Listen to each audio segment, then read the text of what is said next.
What's up, you guys? Your boy Chaz Customs, Custom Model Cars. Big shout out to everybody. Much props. Thank you all for your comments. Appreciate it very much. Got another model kit review for you guys. It is the Revell Bobby Labonte Grand Prix. It is a 1/25th scale, skill level 2. Really awesome kit. Very simple to build. It's got a lot of nice detail to it. I give this kit on a scale of 1 through 10. I give this an 8. Due to the fact because it is a very simple kit with not a lot of parts going on with this kit, so could be a little better, but it is what it is. So here you have the brief description of everything and the paint guide. Of course, your box art is going to be the same on both sides, and then you have pictures of the built model itself. So again, this is a very great build. So let's go ahead and crack this puppy open and show you guys why I give this an 8 rating. Okay, here's the Revell instructions. Of course, you got the model car right here, the picture of it. Brief history of the car, some information. There you go. And the paint guide, of course, right there, and some more information. Decal placements for your car and your figure. Really nice illustrated instructions, easy to follow. Whatnot. So there you go. And then inside you get these really cool decals with wax paper again. Get all these really nice decals, sponsored decals, the decals for the car itself, badgings, you name it, everything, including decals for your figure that comes with this kit. I don't know why my camera is showing the decals as a neon red, but it's a regular red color. So I guess because the sun is going down and my camera's not picking it up correctly. But you guys get the picture.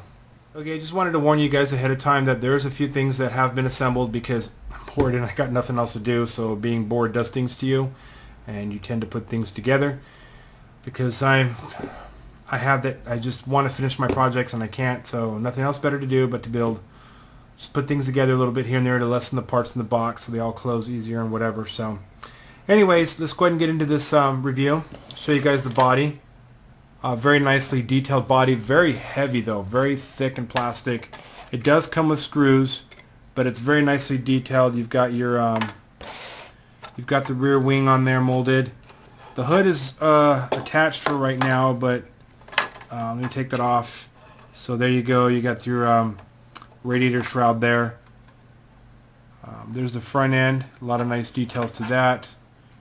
Not a lot of the sink marks are not really bad, but you know, you don't want to flock this, so you're better off in grinding those down and evening it out a little bit. So, but it's got a pin here and 2 pins in the back where the screws go into. So, but overall, it's really nice detailed body. Again, very heavy. Here's the hood itself. The bottom of the hood, you have to clean up that pin mark, which takes off that detail, and then you got to clean up the 2 on the sides. It's got molded in hinges. And you need to do a little, you know, clean up here and there, but overall, it's a really nice hood.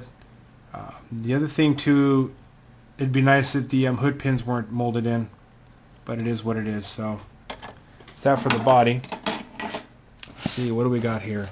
Here's the whole windshield assembly. I will not be taking out of the bag, but it already comes pre-trimmed, which is awesome. That saves me a lot of work. So that is nice, and this is molded very nicely as well, with a lot of detail in it. Here you have the chassis, which I have installed the firewall in the upper A-arms. The firewall was a pain in the ass, you guys, let me tell you. It's got the molded in pedals, by the way. It was not the easiest thing to do. There's a lot of gaps in it, so got to clean all that up. But a lot of nice detail overall in there, and same with the bottom portion of it. So I don't know any fit issues or anything like that. There's the fuel cell right there. So there's the upper A-arms itself. They glued on pretty nicely, but they were also difficult as well. But alright, you guys, let's go ahead and move on to the white molded parts. Of course, you have your NASCAR traditional wheels here, the 5 lug nuts, very nicely detailed and molded. You just got to clean up the pins in the back. But there's no flash, no extra plastic on those. Here's the dashboard part with the radiator hose attached right here. Very nicely detailed. So this will keep you busy for a while. Here you have your excuse me. You have your bucket seat, very nicely detailed as well. It's got the part for where your head goes. So you just got to clean up that pin mark in the back, and then it's good to go. And then here's your air cleaner, also nicely detailed and molded. This one has got your panhard bar and your fan belt and pulley assembly, very nicely detailed. Just got to do a little cleanup here and there and get it to look nice, and and then paint it. It's got a lot of nice detail to it though. Same with the panhard bar. Very pleased with that. Here we have the roll cage assembly for the front end, or for the engine compartment, and for part of the interior itself, which has the dual MSD boxes sitting on top of the tray. I really wish these were separate, but it's all good. And it's got the padding detail with the little straps in them and stuff. This one's the safety net retainer, so it's like another extra padding there. And you have the rear of the roll bar assembly with the rear deck. So that's pretty cool. Again with the padding. And then here's the other roll bar here that goes in the back. So this thing is very, very, very safety orientated, so to speak. And here you have the other part of the roll cage assembly with the molded in fire extinguisher. So awesome details in this. A very nice kit. Very nice parts. Okay, moving right along. Here we got our shifter.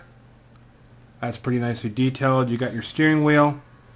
You have the whole rear axle assembly here, complete with everything, so you have to be careful when you're removing it. It's got the molded in drive shaft and stuff, and the traction bars and whatnot. So for realistic reasons, you might want to trim that off very carefully, sand it down, even it out and whatnot. That's what I'm going to do with mine. Here's the top half of the axle. It's pretty hollow, so it's all good. Here's the front end assembly, the front suspensions, which of course you're given pins and whatnot. So this is really nicely molded and detailed. And then of course you got the rest of your roll cage for your car. A lot of cleanup to do. There's a lot of sink marks you have to clean up, but other than that, it's really nicely detailed. You just got to be careful when you're cleaning all that up. Same with this one as well. Should make for a nice roll cage. Next up the bat we have the little guy in here. His head, no arms. So got to attach all those. You got to paint him up accordingly too. Okay, on this parts tree you have your exhaust system here, and then you've got your oil pan with a few molded parts here and there, and the starter. I'm not sure what this is where my finger's touching, or this thing here. So not sure what those are, but those are molded in. I glued the top of the exhaust on there, so they comes with that piece. Of course, you got your rear springs, which are really, really nicely detailed. Here's your radiator and your electric fan, and of course you got your disc brakes. Got to have those, right? Here's the headers. These are really nice as well. Just don't like the fact that they're hollow on the back side of them, but it's all good. And then here you have your carburetor, and you have your shocks for the rear. Got to clean up the pin marks, the sink marks, which actually take away from the kit, but you got to carefully clean those up without breaking anything and getting that squared away. But there's your carb, a little more better look at the details of it. Here's your oil thing here, the little oil bucket that goes underneath the chassis. Here's your valve covers, smooth ones, and here's your engine block. You got the two halves, of course, which are glued together. Did some cleanup. It's got some nice linkage detail in the transmission. I glued the heads on and the valley and the manifold all together because they're all going to be all aluminum. So it's got the molded in water pump as well. So it's a nice engine, really nice engine. And then you've got your screws, you've got your metal axle and your metal pins, and those are for the suspension. The screws are for the body. So there you go. And of course you got the pre-printed NASCAR tires. These are hollow rubber. Really, really nice. You've got all the print on there, so you don't have to worry about that. And of course it comes with a rubber net Okay, it's all rubber and some rubber hoses as well. So that's pretty awesome. And not a lot of cleanup to do on those, and it's not easy to clean rubber. So, but that's about it, you guys, on my end. Hope you guys enjoyed this review on the Revell Bobby Labonte Grand Prix. Hopefully you guys are able to find one of these kits and make it your own and make it part of your collection. It's a really awesome kit to have. You can do whatever you want to do with it.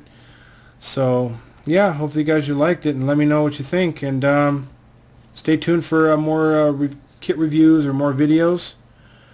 But got nothing else, you guys. So until then, keep your heads up no matter what through all the struggles. Keep hope, keep faith, keep up the great work. Keep on building those models. Keep doing what you're doing. And see you guys in the next video. It's your boy Chaz Customs, Custom Model Cars, and I'm signing out. Peace.